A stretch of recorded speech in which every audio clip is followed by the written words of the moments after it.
Technically, according to the strict law of the Torah, not one Gentile in the world deserves to live. Why does everyone seem to love Rabbi Mizrachi? If you've been on Twitter this year at all, you have seen the rise of Rabbi Mizrachi's popularity. I am a new fan. I did not know of him until this year. I actually learned of him through my producer, who is of Muslim background and is a huge fan, which oddly enough, a whole lot of Muslims love this guy too. He is a fascinating individual who, if you read his Wikipedia page, you might be a little bit thrown off. You might be saying, oh, this guy seems like a bad guy. But I'm here to tell you, I think that this guy is onto something. I think he may be the greatest spiritual leader alive at the moment, except for Pope Leo, of course, as I am a postmodern Catholic. Let's get into Rabbi Mizrachi. First of all, we started this video with one of his clips that I like to use a lot on my live show, where he says that technically, according to the strict interpretation of the Torah, not one Gentile deserves to live. And a lot of people might hear that and they might get, offended. They might say, oh, I'm a Gentile myself. They might be like, oh, why would he say this about the Gentiles? This isn't very nice. But there is a counter argument here, which I'm not a theologian, fair warning. Isn't he, in saying that this is technically true, disobeying Hashem, as he calls God? Is this not the ultimate act of love towards the Gentile community? If he says that technically, according to his book, none of us should be here, yet he is not advocating for the elimination of all these people, isn't this something to ponder, something interesting? I think at a time where we see very few people who are actually following their books logically and to the conclusion, I can appreciate someone who's sticking to it. He's still holding on to the faith. I'm a Bajalardian myself. I am a postmodern Catholic. Bajalardians check in. It's not exactly what it is. I do what the Pope says. But, you look at some of these people that claim to be Muslim or Christian or Jewish or Zoroastrians, and their actions are not in congruence with the way they're supposed to act. You see this a lot, and the context I'm most familiar with are going to be people of the Christian faith in the United States, where we see a lot of them advocating a lot of stuff that I've said it repeatedly. I think the message of Christ is really this like hippy dippy. If you actually read it or understand it, it is a hippy dippy message that God works in mysterious ways, which is actually totally applicable right now. This is the moment for Christ's message to apply.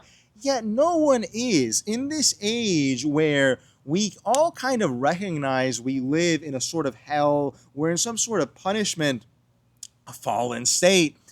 What I've noticed a lot is this, not to quote Obama, this clinging to the materialist side of the world on the part of Christians. I think the most egregious example who I mentioned in the past is someone like Dave Ramsey, who is, as Rabbi Mizrachi says, an idol worshiper, not because of his worship of Christ. That I would maybe differ a bit there with the rabbi, but the worship of home ownership, of the American dream, of the American nation, that's just from the right-wing Christian perspective. From the left-wing, maybe even secular perspective, this idol worship of government, of climate change, of these apocalyptic visions of the world. Everyone is so far removed from the Western message, which is that of Christ traditionally, which is to completely detach from the material and only focus on the spiritual. Now, there are critics of that view. And I understand why, and they're valid. But I'm just saying, if you are going to claim to be that, how can you not act in that way? And I have to say, even as a postmodern Catholic, I feel like I'm a better Christian than most, where I have very little attachment to this material realm. Now, I'm not sure about what comes next. That's the end of the Truman Show, buddy. I don't know what's coming next. But I can confidently tell you that the material means very, very little to me. It is something that is day by day fleeting, not just the material, but the other people here.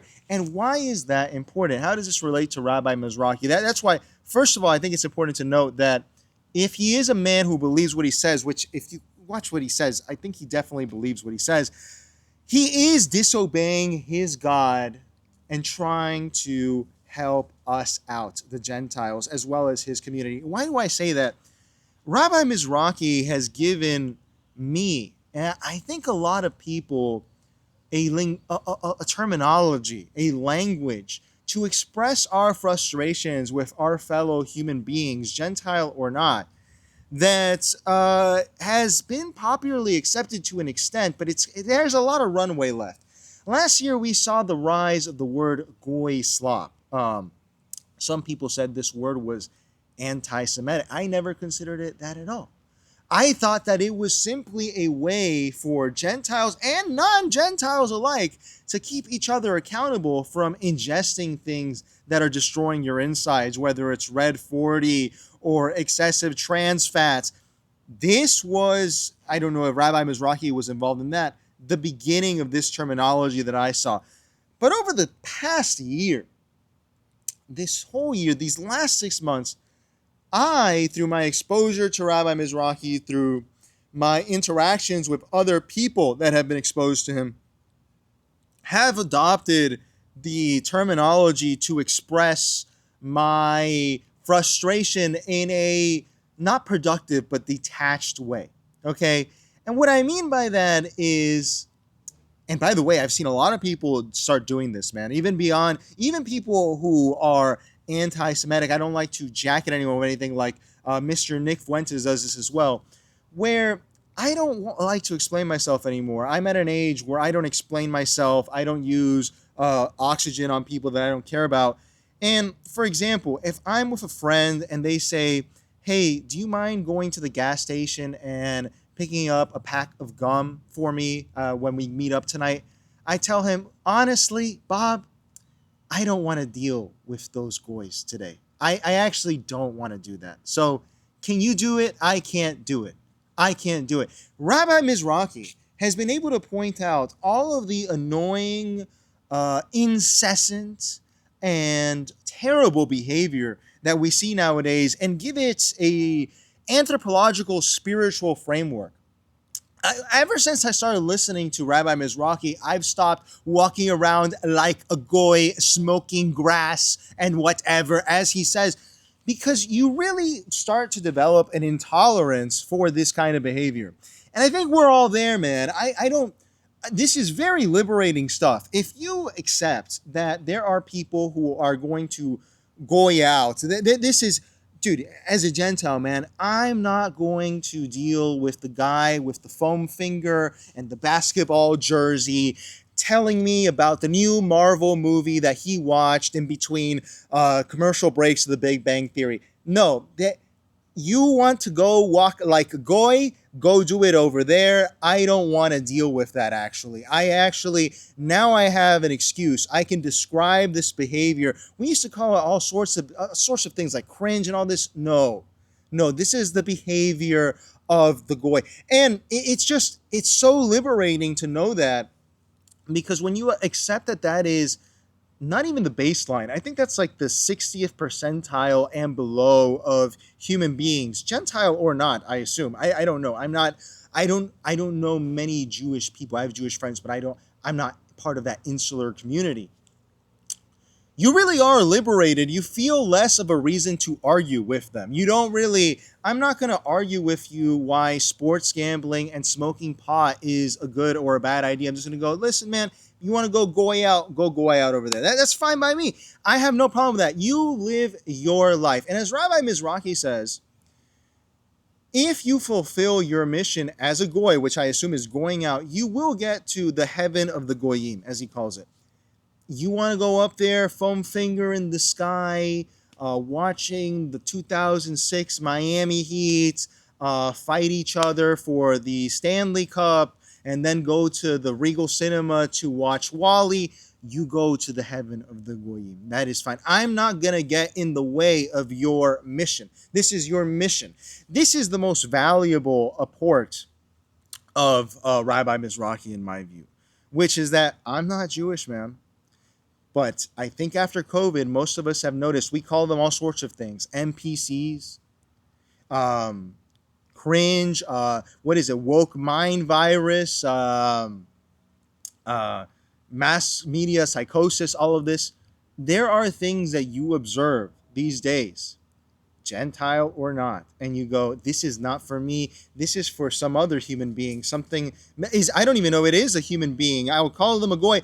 There's no reason that Nancy Mace should be running for office. She has her titties out and photographs herself at the swimming pool and kisses other women. Yet, for some reason, I'm sure she'll get at least 10,000 votes in South Carolina. Those 10,000 votes, I don't even want to talk to these people. That is between you and Hashem, buddy.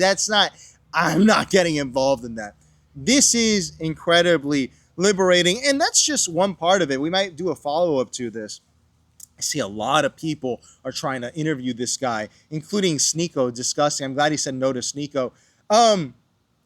What I really like is he gives even like smaller tips and tricks and copes where, for example, he said that you shouldn't give people cigarettes. Don't let someone bum a cigarette because you might get judged in the afterlife for helping them die faster. You don't know if that's true or not. He's speculating. But now when someone asks me for a cigarette and I don't want to just say no because I've said no 10 times and I want to mix it up, I can use that on them. This is an amazing tool for self-liberation.